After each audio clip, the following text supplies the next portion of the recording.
السلام علیکم ورحمۃ اللہ وبرکاتہ. الحمد للہ نحمده ونستعینه ونستغفره ونعوذ باللہ من شرور انفسنا ومن سیئات اعمالنا. من يهده الله فلا مضل له ومن يضلل فلا هادي له.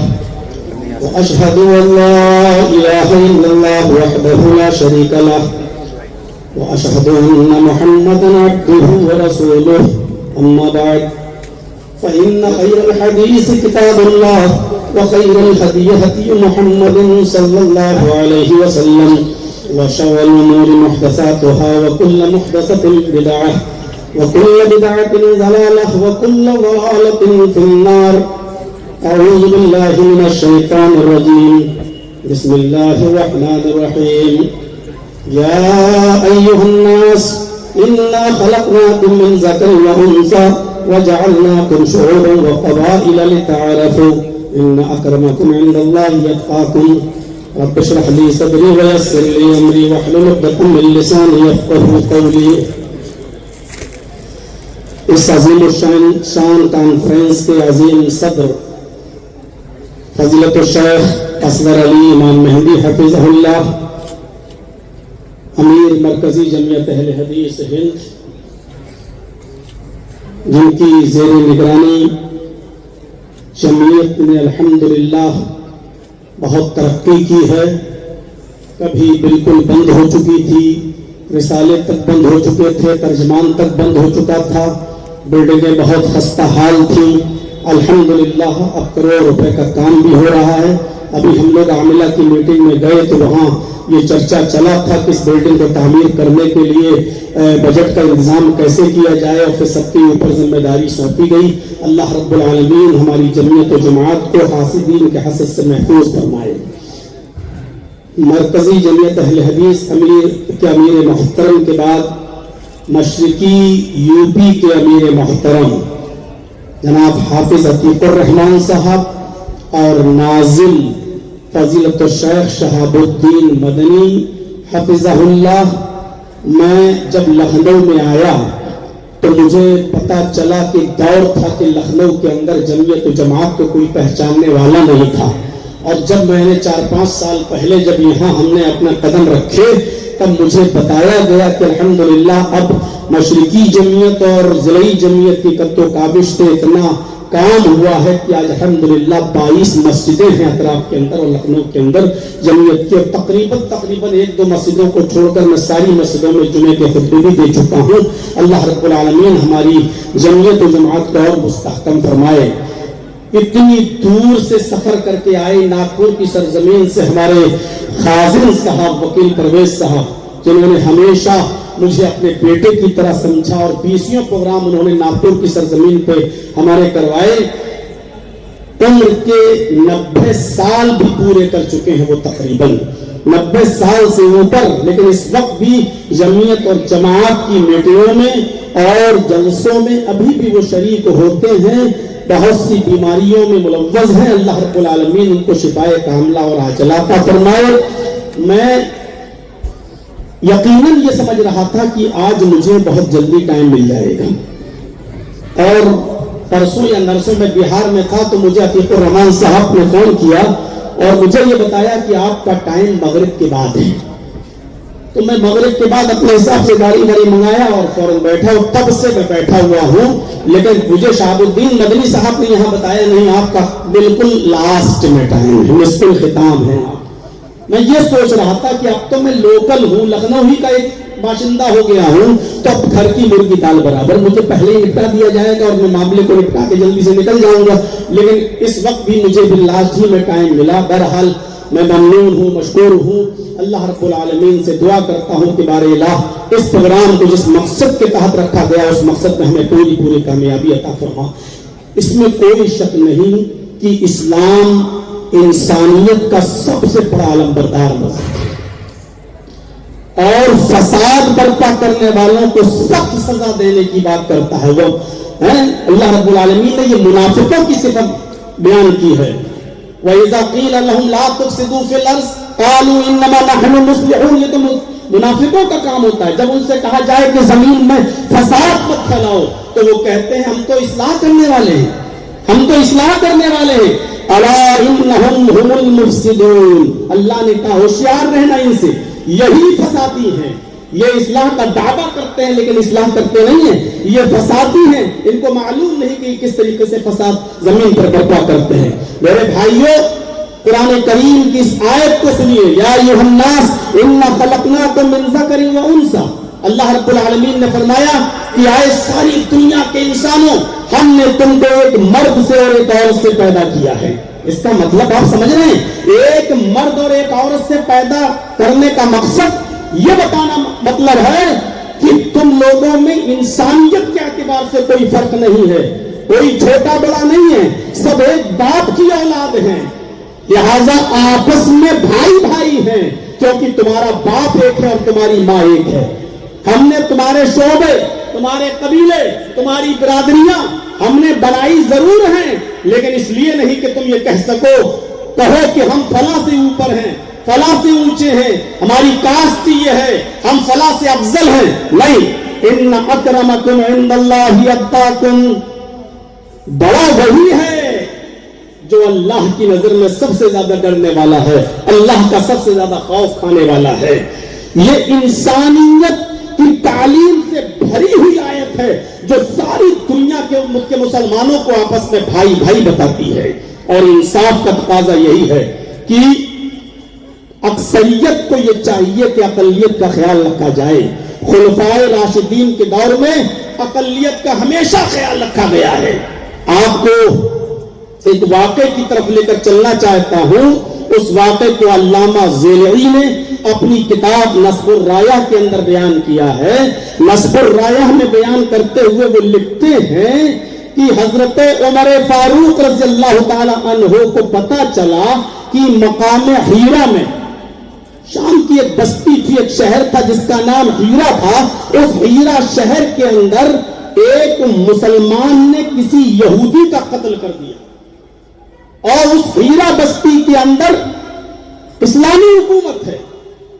جب یہ خبر حضرت عمر فاروق رضی اللہ تعالیٰ عنہ کے کانوں تک پہنچی تو آپ نے والی حیرہ کو ایک لیٹر لکھا, ایک خط لکھا, اور اس خط کے الفاظ یہ تھے کہ جس یہودی کو جس مسلمان نے قتل کیا ہے اس کو فوراً حراست میں لیا جائے.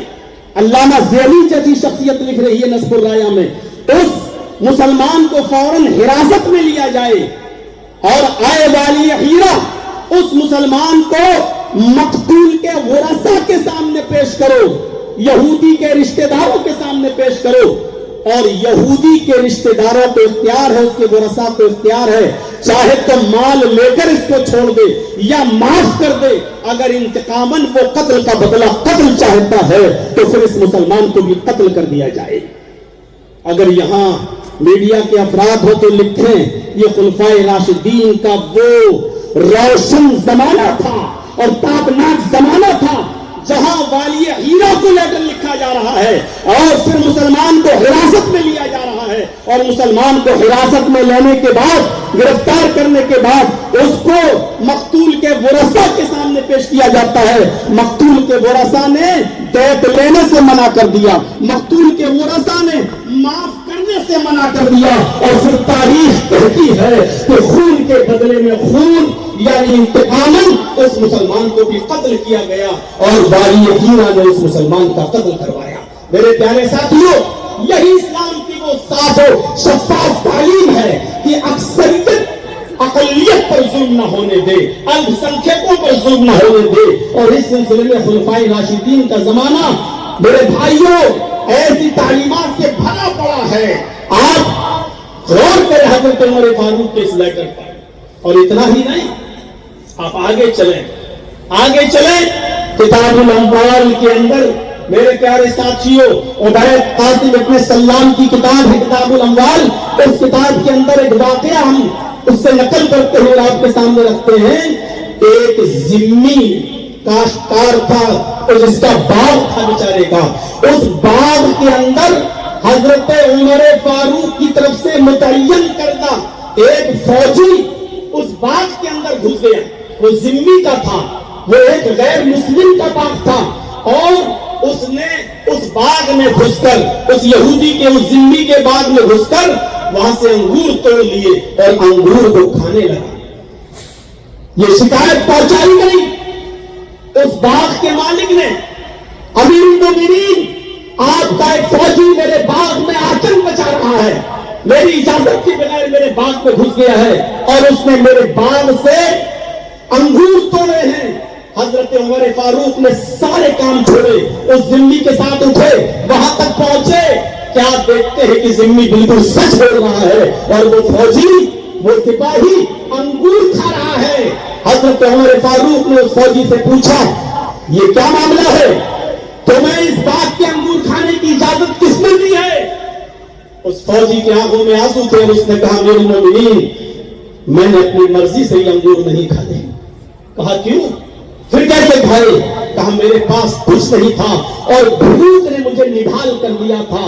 اس بھوک کی وجہ سے میرا چلنا گم ہو چکا تھا, مجھے ڈسی آ رہی تھی, میرے پاس اور کوئی راستہ نہیں تھا. قریب میں یہی باغ مجھے نظر آیا, میں اس باغ میں گھس گیا, میں نے انگور توڑے اور کھانے لگا. میں بھوک سے مجبور تھا, اس لیے میں نے یہ انگور میں نے کھانا شروع کر دیے.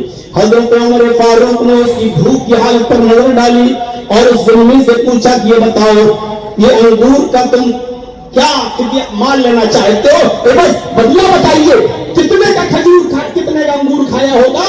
لہذا اس نے جتنی قیمت بتائی, حضرت عمر فاروق نے بیت المال سے وہ قیمت ادا کر دی.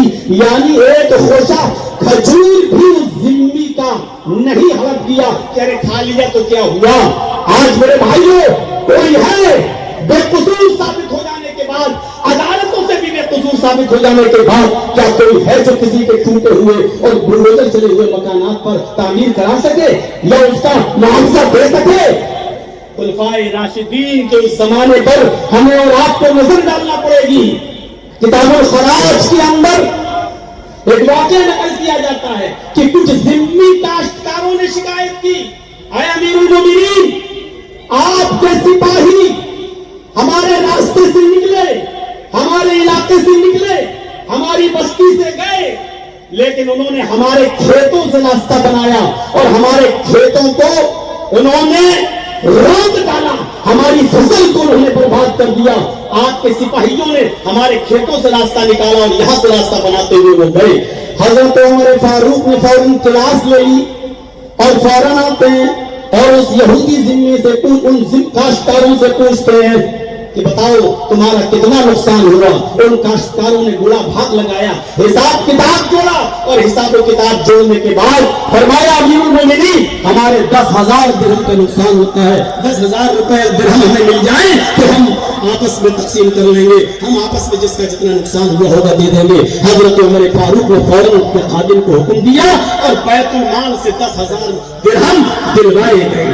نہ جان گئی نہ مال کو غصب کیا گیا, اگر مالی نقصان ہوا تو مال دیا گیا, رقم دی گئی, اور جانی نقصان ہوا تو جان کے بدلے میں جان دی گئی. میرے پیارے ساتھیوں, حضرت علی کے زمانے میں بھی ایسا ہی واقعہ پیش آیا. حضرت علی کے زمانے میں ایک مسلمان نے کافر کو قتل کر دیا.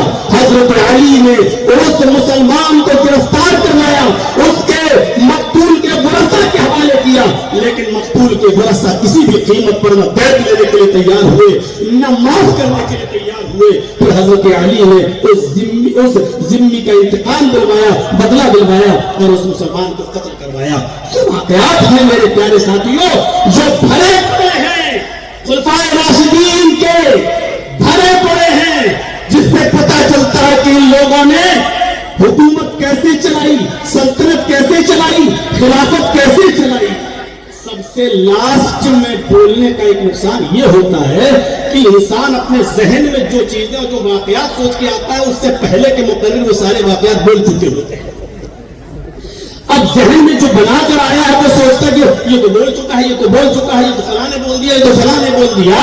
یہ سب سے لاسٹ میں بولنے کا ایک نتیجہ تو یہ ہوتا ہے. میرے پیارے ساتھیوں, میرے ذہن میں بھی وہ واقعات تھے اور وہ سوچ رہا تھا کہ ان واقعات کو آپ کے سامنے رکھا جائے، لیکن ان واقعات کو ایک تو ہمارے جھنڈا نگر کے ناظم جناب شمیم ندوی صاحب نے اس میں سے ایک واقعہ بیان کیا تھا جس سے آپ اندازہ لگا سکتے ہیں، اور وہ واقعہ میرے بھائیوں اشہر المشاہیر الاسلام کے اندر وہ واقعہ نقل کیا گیا ہے۔ اس واقعے کو نقل کیا گیا ہے کہ بیت المال سے جو 2 اونٹ بھاگے تھے حضرت عمر فاروق کے دور خلافت میں، جو 2 اونٹ بھاگے تھے، وہ اونٹ حضرت عمر فاروق کو پتا چلا تو پتہ یہ لگانے لگے کہ یہ اونٹ بھاگے کیسے۔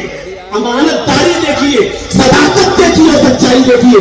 جب یہ 2 اونٹ بھاگے بیت المال سے تو کہا یہ تو بعد میں پتہ لگاؤں گا کہ کیوں بھاگے، لیکن پہلے تو ان کو پکڑ کے لایا جائے۔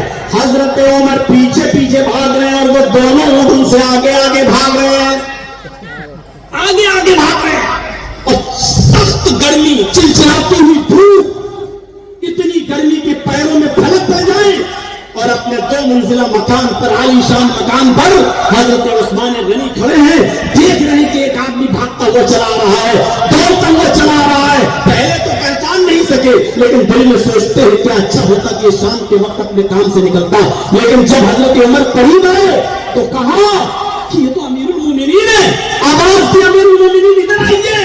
حضرت عمر نے کہا عثمان بیت المال کی اونٹ بھاگ رہے ہیں، بیت المال کے اونٹ بھاگ رہے ہیں۔ حضرت عثمان نے کہا میں اپنے غلاموں کو بھیج کر پکڑوا لوں گا، آپ آئیے، سارے میں بیٹھیے اور پانی پیجیے۔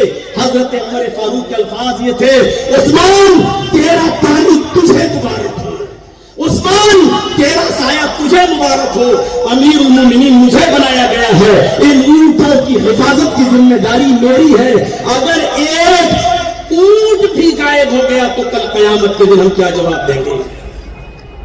جو لوگ ہمارے ہندوستان کی محنت اور گاڑی کمائی جو لے کر انگلینڈ میں برطانیہ میں بھاگے پھر رہے ہیں، ان کی ذمہ داری کوئی لے گا؟ اور کون ہے؟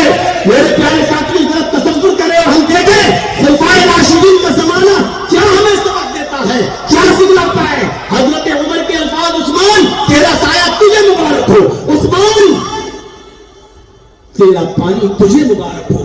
پھر ان اونٹوں کو پکڑنے میں لگ گئے، ان اونٹوں کو پکڑتے پکڑتے پکڑتے پکڑتے کامیاب ہو جاتے پکڑنے میں، اور ان اونٹوں کو پکڑ کر بیت المال میں لاتے ہیں، بیت المال میں لائے اور جمع کر دیا۔ اب ابن الجوزی نے سیرت عمر کے اندر لکھا ہے کہ اب پتہ لگایا جا رہا ہے کہ آخر کیا وجہ تھی، وجہ کیا تھی، یہ اونٹ بھاگے کیوں، یہ اونٹ گئے کیوں؟ تو وجہ یہ پتا چلی کہ امیر المومنین یہ اونٹ بیٹھ نہیں پا رہے تھے، ان کو تکلیف تھی۔ تکلیف کیا تھی؟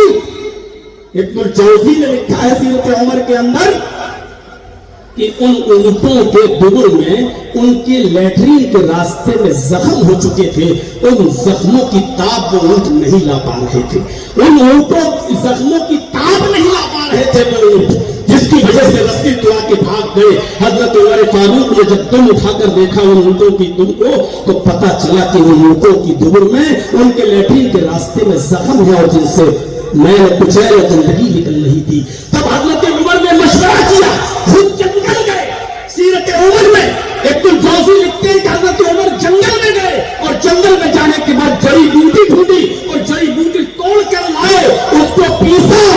ابن الجوزی کہتے ہیں حضرت عمر فاروق نے اپنے ہاتھ سے ان اونٹوں کے دبر کو صاف کیا، ان کی لیٹرین کی جگہ کو صاف کیا، اور پھر اس کے اندر مرہم لگایا، اور اس کے اندر جڑی بوٹیاں جو پیسی تھی وہ علاج کیا، اور فرمایا کہ اگر آج عمر فاروق کے زمانے میں میرے دور خلافت میں اگر ایک اونٹ کو بھی تکلیف ہوئی تو میں قیامت کے دن اپنے رب کو کیا جواب دوں گا۔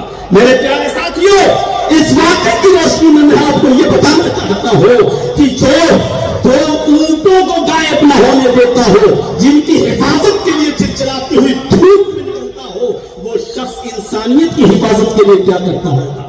انسانیت کی حفاظت کے لیے اس نے کون سے کرم نہیں کیے ہوں گے، کون سے جتن نہیں کیے ہوں گے، جس نے اونٹوں کو غائب نہ ہونے دیا ہو، بلکہ اونٹوں کے لیٹرین کے راستے میں مرہم وہ لگاتے ہو، پٹی وہ باندھتے ہو، علاج وہ کر رہے ہو، جڑی بوٹی توڑ کے وہ لا رہے ہو۔ یہاں سے ہمیں اور آپ کو اندازہ لگانا چاہیے میرے پیارے ساتھی۔ شیخ عبد الحسین